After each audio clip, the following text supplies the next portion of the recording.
Hello and welcome to Learning EMG. In this video series, we're going to review the clinical and electrodiagnostic features of the most common neuromuscular disorders. If you find our channel informative and helpful, please do subscribe and do not forget to hit the bell icon to be the first to watch our videos. In this video, we're going to review the Guyon Canal Syndrome. Let's dive in.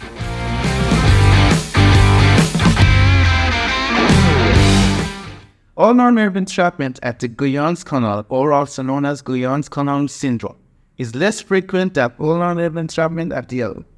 Possible causes include chronic repetitive trauma of the medial wrist, soft tissue masses such as lipoma or ganglion cysts, fractures of the pisiform bone, and rheumatoid arthritis related tenosynovitis.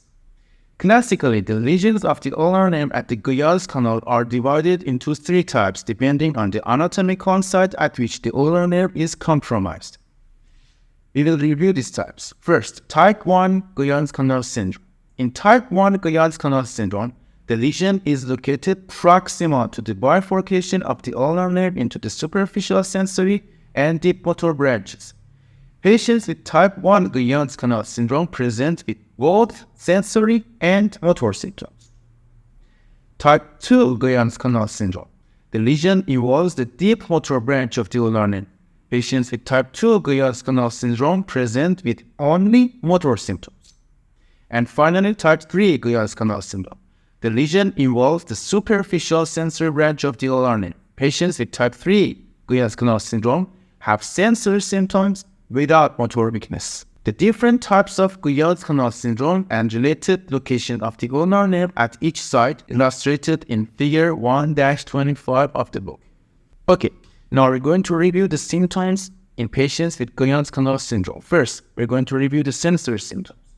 The sensory symptoms are related to the involvement of the superficial sensory branch of the ulnar nerve and are found in Guyon Canal types 1 and type 3. With these lesions, sensory deficits involves the distal medial aspect of the palm and palmar surfaces of the fourth and fifth fingers.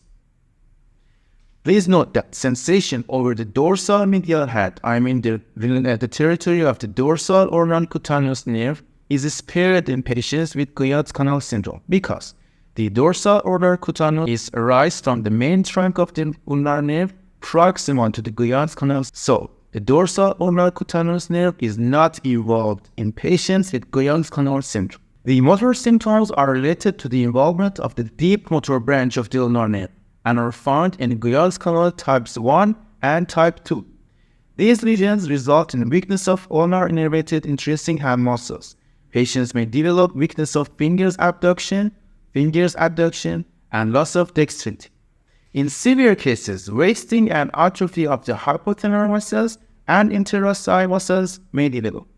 Please note that in patients with Guyon Canal Syndrome, the ulnar innervated muscles of the forearm, the flexor carpi ulnaris and flexor digitorum profundus to the fourth and fifth fingers, are spared because the ulnar innervated muscles of the forearm are innervated by the ulnar nerve at the elbow. So, they are not involved in patients with Guyon Canal Syndrome where the lesion is located at the wrist.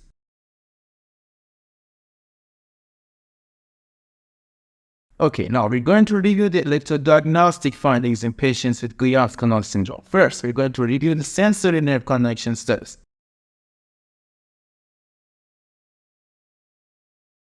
As you may guess, the only abnormal snap in patients with Guyon Canal Syndrome is the ulnar snap to the digit 5.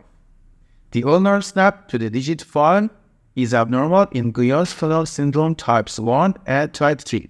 This snap may be normal in patients with Guyon Canal type 2 because in patients with Guyon Canal type 2, only the motor branch was involved and the sensory branch was spared.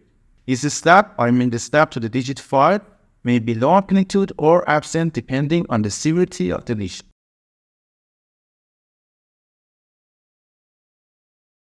What are normal snaps in patients with Guyon Canal Syndrome? First, the dorsal ulnar cutaneous snap is expected to be normal. As I mentioned before, the dorsal ulnar cutaneous nerve arises from the main trunk of the ulnar nerve proximal to the Guyon Canal. So the snap to this nerve will be preserved and normal in patients with Guyon Canal Syndrome.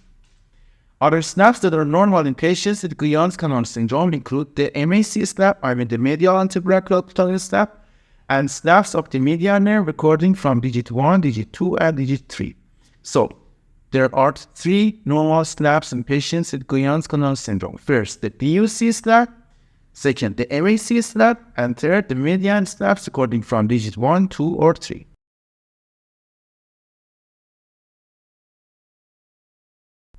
With respect to motor nerve conduction studies, the abnormal CMAPs in patients with Guyon Canal Syndrome are the CMAPs recording from the ADM and or FDR. These muscles may show low amplitude or absent CMAPs depending on the severity of the lesion. In general, the motor fibers to the FDR are more likely to be compromised in Guyon Canal Syndrome. Therefore, recording from the FDI may show abnormalities that are not evident when recording from the ADM. An important point to consider is that the motor CMAPs to the ADM and FDR are normal and spared in patients with Guyon Canal Type 3, because in Guyon Canal Syndrome Type 3, only the sensory branch was involved and the motor branch was spared.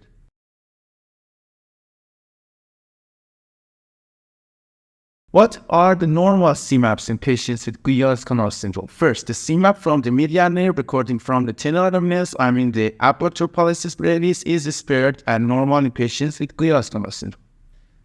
And as you may know, the CMAPs recording from the radial nerve, the extensor indicis, and the proximal CMAPs recording from biceps brachii, deltoid, or supraspinatus are expected to be normal in patients with ulnar nerve entrapment. And a very, very important point to consider is that it is essential to document a normal ulnar nerve conduction velocity across the elbow to rule out the possibility of no ulnar neuropathy at the elbow in patients suspected of having Guyon Canal Syndrome.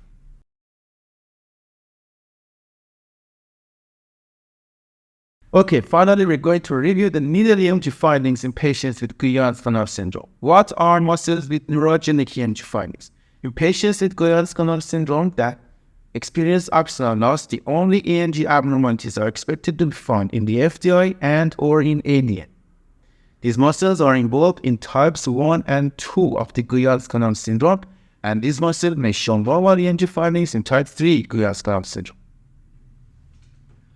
The muscles with normal EMG studies in patients with Guyon Canal Syndrome include the ulnar innervated muscles of the forearm, the FCU and FTP, because as I mentioned before, these muscles receive their innervation from the ulnar nerve at around the elbow, and they are spared with lesions of the ulnar nerve at the wrist. So, the FCU and FTP are expected to be normal in patients with ulnar nerve entrapment at the wrist or Guyon Canal Syndrome.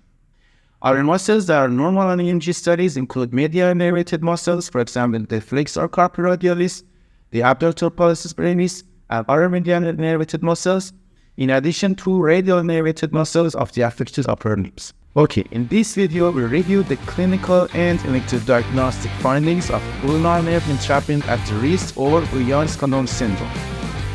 In this book, we've gathered a summary of clinical and electrodiagnostic findings of the most common neuromuscular disorder. This book is entitled Summary of Electrodiagnostic Medicine, and it is available on Amazon website.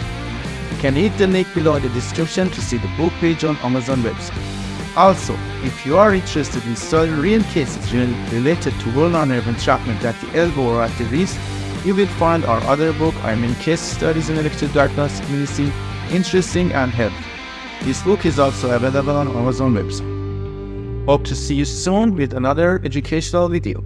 Take care and goodbye.